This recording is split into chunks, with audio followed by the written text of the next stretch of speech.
Assalomu alaykum rahmatullohi va barakatuh. Qadrdonlar, hurmatli Instagramdoshlar, ijtimoiy tarmoqda bizni kuzatib yurgan yoru do'st birodarlar. Bahorni ajoyib sharib kirsa-yu, chiqib ketsa-yu, banda kechirilmay qolsa, xor bo'pti deganlar. Kechirilishi aniq bo'lgan oyda ozgina harakat qilsak, tavba qilsak, istig'for aytsak, Allohga qaytsak, Alloh kechiraman degan. Bugun maktabimizda odobnoma darsimiz bor. Odobnomada ham balki diydorlasharmiz. Hodisa bo'lgan voqealar to'g'risida ko'pchilik kuzatib turibdi. Endi Instagramda ko'proq rasm, shunaqa narsalar, videolar ko'ringani uchun yozuvlarni ko'pchilik o'qimaydi. Facebookda ko'proq yozuvlarni o'qib, muhokama, mulohazalar bo'ladi. İnson tabiatiga hayron qolasiz. Insonni tabiati ajib. Alloh taolo shunaqa yaratganda endi insonni. Insonga bir ixtiyor berib, o'sha ixtiyor bilan to'g'ri noto'g'rini tanlash mijozini, tabiatini insonga o'rnatgan. Qur'oni Karimda Alloh taolo va hadaynahum najdayn deydi. Ikkita yo'lga hidoyat qilib qo'ydik deydi. Imma kafira va imma shakura deydi bir joyda. Yo kofir bo'ladi, yo shokir bo'ladi deydi. Qarang, shukr qiluvchini kofir bilan, nonko'r bilan birga kofir kalimasiga muqobil qo'yibdi. Faman sha'a falyu'min va man sha'a falyakfur. Kim xohlasa kofir bo'lsin, kim xohlasa mo'min bo'lsin deydi. Mana shu narsalar insonni imtihon oxirida so'roqqa tutilishiga dalil. So'ralamiz do'stlar. Xotirjam, xohlagan gapni gapirib, xohlagan jinoyatchi bilan sherik bo'lib, qarsak chalib, uni qo'llab-quvvatlab, keyin men bo'ldi qutulib ketdim deb o'ylash xomtamalik. Tilka amaniyuhum deydi Qur'onda Alloh taolo. Bu ularni xom hayollari, xom hayol u. Ijtimoiy tarmoqlarda Jakuy degan bir odamni faoliyati juda shov-shuv qilingan, juda bir guruh odamlar tomonidan qo'llab-quvvatlanib, uni o'sha haqoratlari, tuhmatlari ya'ni gazlab kelingan. Qoyil, malades deb uni maqtab, undoq qildingiz, mundoq qildingiz deb. Vaholanki tagi tuhmat edi, yolg'on edi, tagi bo'xton edi. Nima bo'ldi? O'sha odam to'g'risida bir ajoyib ibratli narsa aytib beray. Bu odamni o'sha davrda ham birovni haqidan qo'rqmasligi, eng bechora jamiyatdagi ojiz, kambag'al odamlarni aldab pulini yeb yurganligi, nogiron xotinga nogironlik narsasi olib beraman senga deb 2 million, 3 million pulini olgan. Nogiron bolaga yana nimadir gaplashib beraman deb uni ham pulini olgan. Nogiron bo'lganligi uchun, aqli o'rtacharoq bo'lganligi uchun shikoyat ham qila olmaydi ular. Shu darajada, ya'ni pastkash odam bo'lgan, shuni qarsak chalib yurishgan. Shu qamaldi shu. Qamalgandan keyin endi shikoyatchisi ko'p, juda ko'p. Menga ham endi iltimos qilishdi. Iltimos qanaqa ma'noda? Meni shunaqa haqorat qilgan, endi shunaqa tuhmatlarni qilgan, onamni ya'ni buzuqlikda ayblagan, o'zimni ayblagan, ayblamagan, tuhmat qilgan. Dalil keltiraman, ana qo'yaman videosini, mana qo'yaman hujjatini qilib aldab kelgan. To'xtamasdan. Bu masala alohida. Baribir yomon jazosini topadi. Yomonga Alloh taolo yomonlikni ro'baro qiladi. U qamalib o'tiribdi. Qamalganda ham shunaqa xor bo'lib o'tiribdiki, shunaqa xor. Men o'sha ko'ziga tikilib bir ko'rish uchun ariza yozdim bunga o'sha paytda. Eng oxirgi yozganim. Ya'ni ungacha yozmaganman. Bitta Miraziz Bozorov degan o'sha O'zbekistonda Goluboylikni tashkil qilib, harakat qilib, miting qilgan odam ustidan yozganman. Ikkinchisi bu. Ya'ni strechniy deydi buni. O'zidan o'zi borib yozish emas, strechniy bizga qilingan ishlarga javob bersin. Dehqonobod tuman sudiga bordim, avvalam aytib berdim buni. Yo'l-yo'lakay to maktabga borguncha bir ibrat bo'lsin deb aytyapman-da. Do'stlar, dunyo vaqtincha. Biz yashab turgan umr juda qisqa. Shu qisqa umrni nimalarga sarflagan bu odam va nima natijaga erishdi? Nimalarga sarflagan va nima natijaga erishdi? Dehqonobod sudida olib kelishdi. Endi xorligini cho'qqisida turibdi-da. Xor odam shunaqaki, sud zaliga na otasi kelmagan, va na onasi kelmagan, va na xotini, va na bir do'sti. Hech kim kelmagan sud zaliga. 8 ta mingin shunaqa ayb bilan ayblanyapti.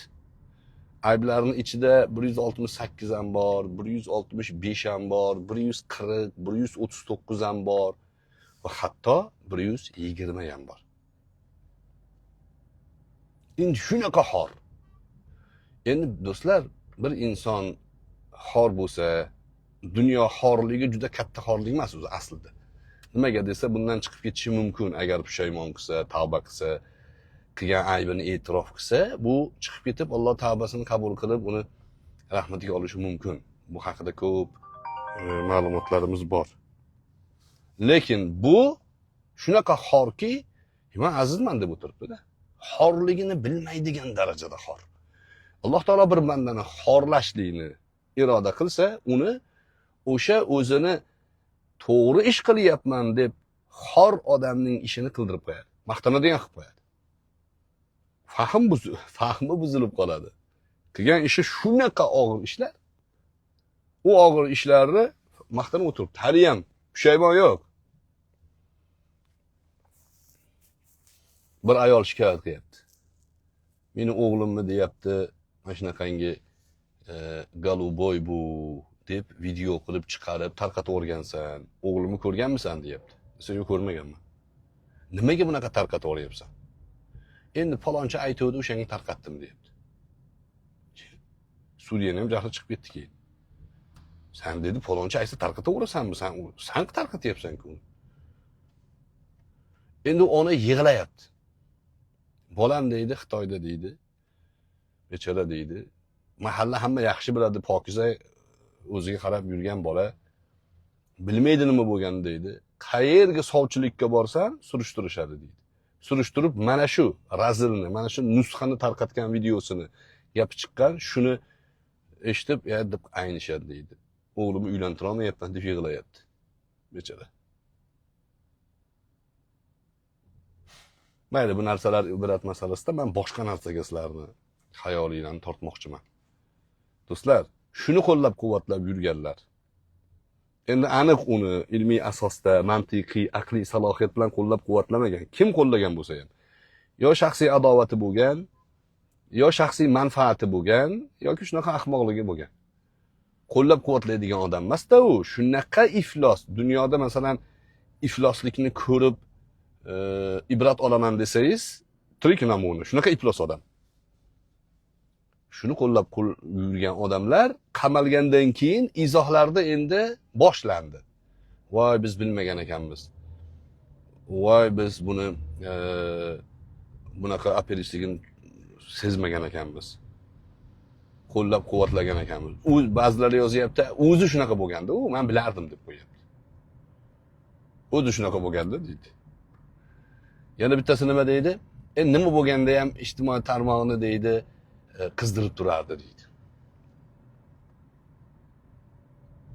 Shu odamlarni oxiratdagi hisob-kitobdan ya'ni xabari yo'q. Johil odamlar.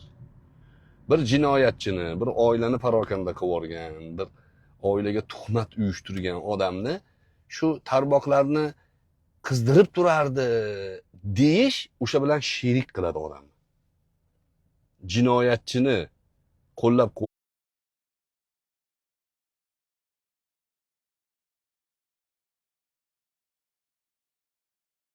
o'sha qizdirib turardi deb uni tuhmatlarini, musulmonga, insoniyatga qilgan razil bo'xtonlarini tarmog'ini qizdirib turardi deb yana bir hazilni, yana bir shuni qo'llab-quvvatlashni yozayotganlar, o'g'ling o'sha odamning ahvoliga tushadi. Yo qizingni shuna ahvolga solishadi. Chunki dunyoda qaytadi bunaqa narsalar.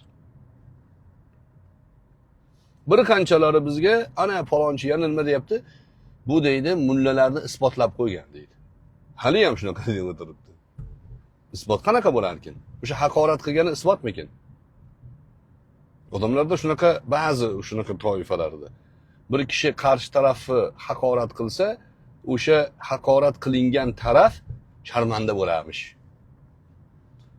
Uni aybi isbot bo'lgan bo'larmish. Hey, isbot degan narsani bir qancha ushlasa bo'ladigan tutqichlari bo'lish kerak. Isbotni dalili bo'lish kerak. Dalil keltirish kerak. Mana bu ishni qildi, mana bu deyish kerak. Qo'llab-quvvatlashyapti. Ko'pchiligi berkinib oldi. Jim bo'lib oldi. Nimaga? Statyada 120 bor.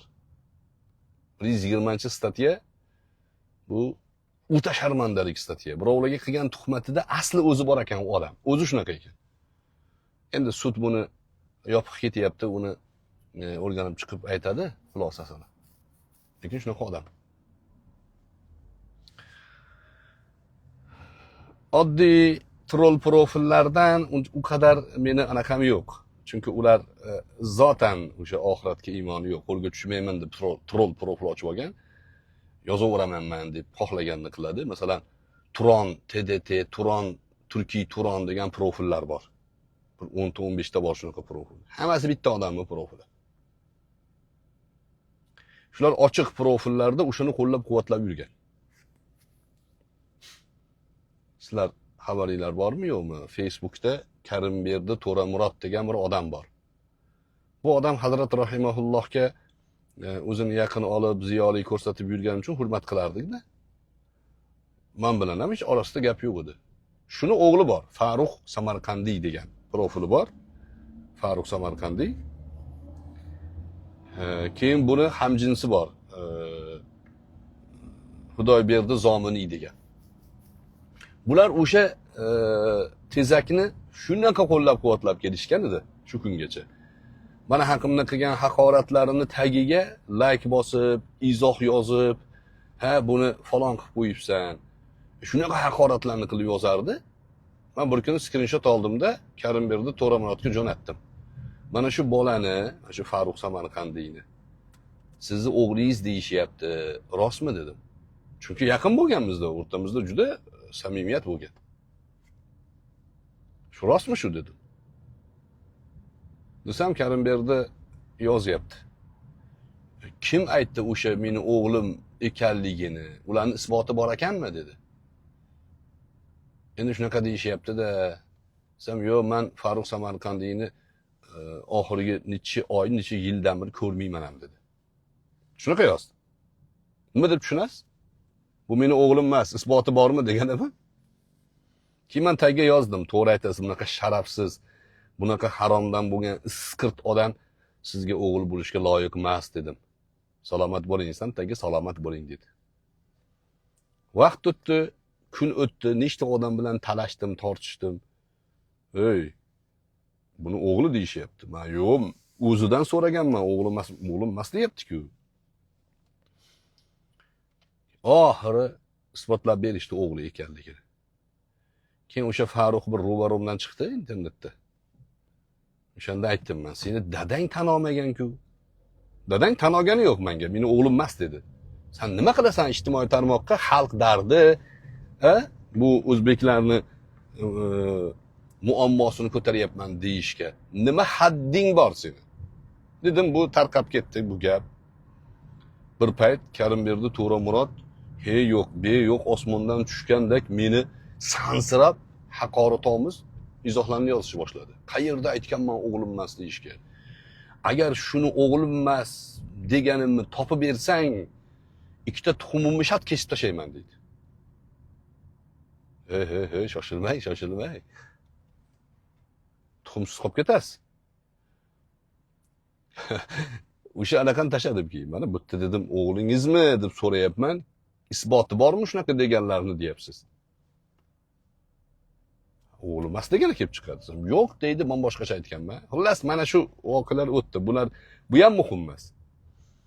Endi shular o'sha tezakni tarafini olib yurgan edi. Endi nima bo'ladi?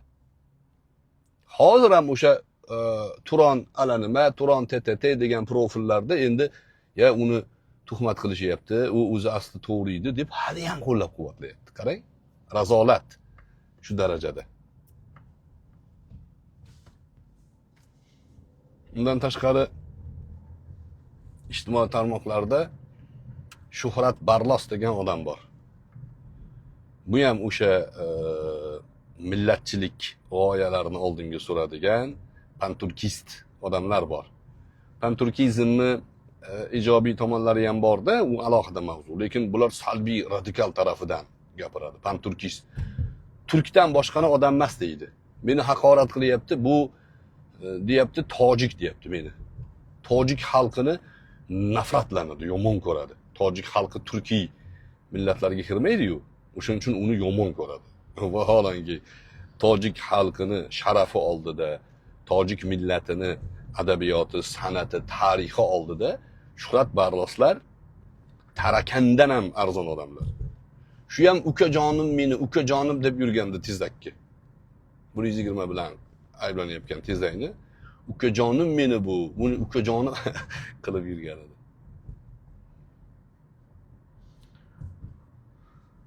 Javob berasizlar. Javob berasizlar. Qochar joy yo'q. Inson zoti tug'ildimi, o'ladi bir kun. Tug'ildimi, o'ldimi, qayta tiriladi bir kun. Har bitta gapni hisobi, har bitta hisobning kitobi bor. Qochar joy yo'q.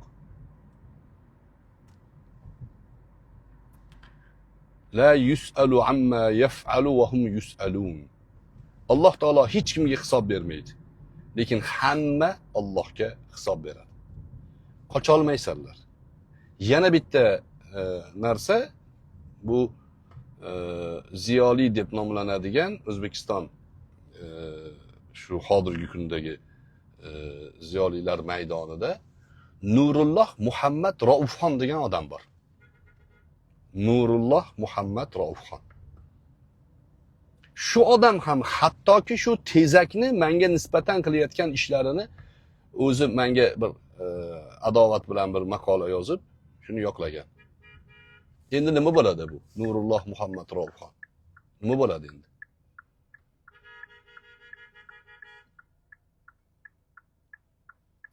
Nima bo'ladi?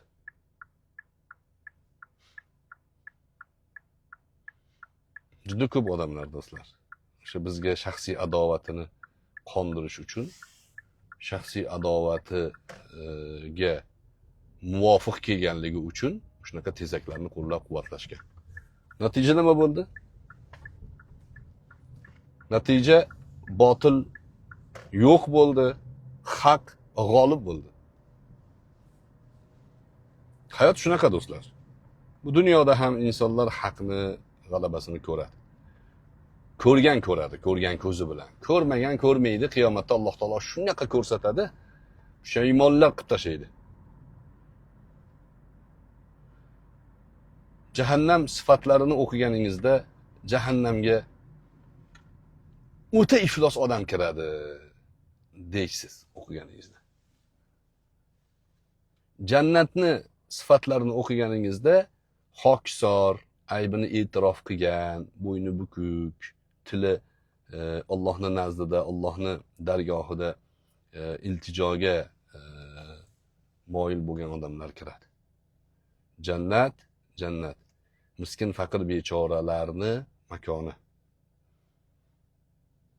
Payg'ambar alayhissalotu vassalom miskinlarga chiroyli muomala qilinglar, ular jannatni sayyidlari bo'ladi deganlar. Jannatda eng sharafli obro' martabaga ular erishadi. Jahannamda o'ta iflos odamlar bo'ladi. Yana shuncha odam qilgan bir iflosni, bir jinoyatchini qo'llab-quvvatlaganlar, ular ham o'sha jinoyatchi bilan birga tiriladi. Har bitta bosgan layki, har bitta bosgan izohi, qo'llab-quvvatlashi, javob gar qiladi. Nima bo'lsa ham ijtimoiy tarmoqni qizdirib turardi deydi. Shu odamlar teppa-teng javob beradi. Dunyoda bir narsaga qochib yurar, javob beradi ular. İjtimoiy tarmoq odamlarni ba'zi mijozlarini buzdi. Mana ijtimoiy tarmoq insonlarning mijozini buzdi. Qanaqa qilib desa, jamiyatda, mahallada, maktabda yori do'st birodarlarning ichida e'tibori yo'q. Ha? Ya'ni bir hurmati yo'q. Ba'zi guruhlarni, bu odamlarni ijtimoiy tarmoqdagi o'sha xalq dardi, gaz, svet kabi gaplarni gapirishligi mashhur qilib yuboryapti. İjtimoiy tarmoq algoritmga asoslangan, u ko'pchilik ko'rsa mashhur bo'lib ketyapti. Buni bilganlari shundoq yuzidagi hayo pardasini yirtib tashlab, nima bo'lsa qilib yotibdi. Nima ishi bo'lsa qilib yotishibdi. Yaqinda ko'rdinglar, Dilshod degan bitta bola bor ekan. Men haqimda shunaqa burnini osmonga ko'tarib gapirgan, qori qilib. Shuni hayotda bir qilgan ishini bir surishtirib ko'ringlar-da, shu odamni hayotda, mahallada shunaqa tashlandiq odamlar bo'lgan shular. Ijtimoiy tarmoqda xalq dardi deb xalqni soyasiga berkin olib o'zini PR qilib yurganligi ko'rindi. Keyin buni bir Telegram guruhda suhbatlashdik. U menga qilgan haqoratomuz, balanddan kelib gapirgan gaplari yo'q. Yuzma-yuz gaplashganimizda. Yo'q. Ustoz, men sizni hurmat qilaman. Ustoz, men sizni undoq qilaman. Nechta odam ko'rgan bo'lsa shu meni haqoratimni, o'shancha ko'rguncha uzr so'rab boraman. Shunaqa til yog'lamachilik qilyapti. Dalil bo'lsa men yuraman.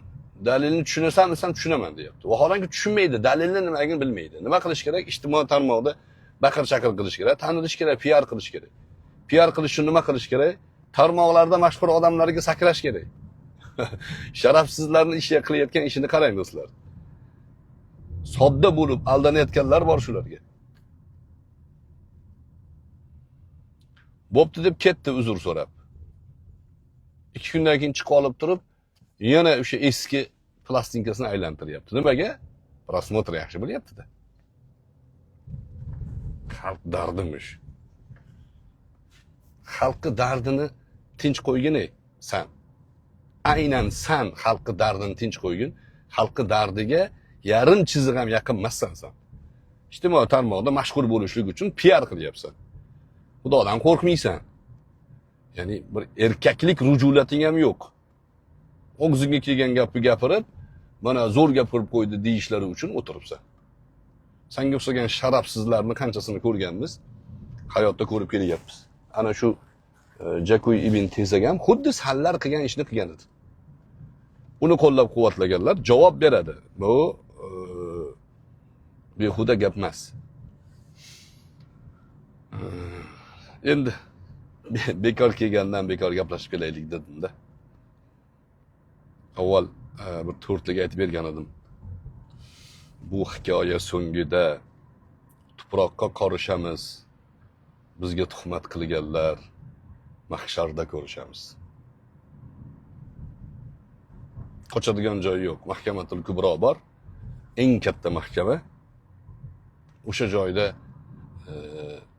birovga zulm qilmasdan mazlum bo'lib borgan odamlarga haqlar olib beriladi. Yo savob olib beriladi yoki o'sha mazlumning gunohi zolimga yuklanadi. O'sha kun bor. Shuning uchun birovga zulm qilishdan ehtiyot bo'lish kerak, tuhmat qilishdan. Ozgina maza qilib olishlik uchun, ozgina PR uchun shunaqangi narsaga qo'l urmaslik kerak. Oqibati yaxshi bo'lmaydi. Do'stlar, o'zingizlarni ehtiyot qilinglar. Alloh taolo haqdan ayirmasin, yaxshilarga yondoshtirsin, yomonlardan adashtirsin deb otam duo qilardilar, onamni dadalar. Yaxshilarga yondoshtirsin, yomonlardan adashtirsin derdilar. Yaxshiga yondoshsangiz yaxshilikka erishasiz. Yomonga yaqin yursangiz yomonlikka borasiz. Asl qiladi. Barchalarga tashakkur. O'zinglarni ehtiyot qilinglar. Alloh taolo yaxshi kunlarda diydorlashtirsin. Nasib bo'lsa 21-kuni umraga ziyoratga ketyapmiz. Ziyorat asnosida ham balki ko'rishib turamiz. Assalomu alaykum va rahmatullohi va barakatuh.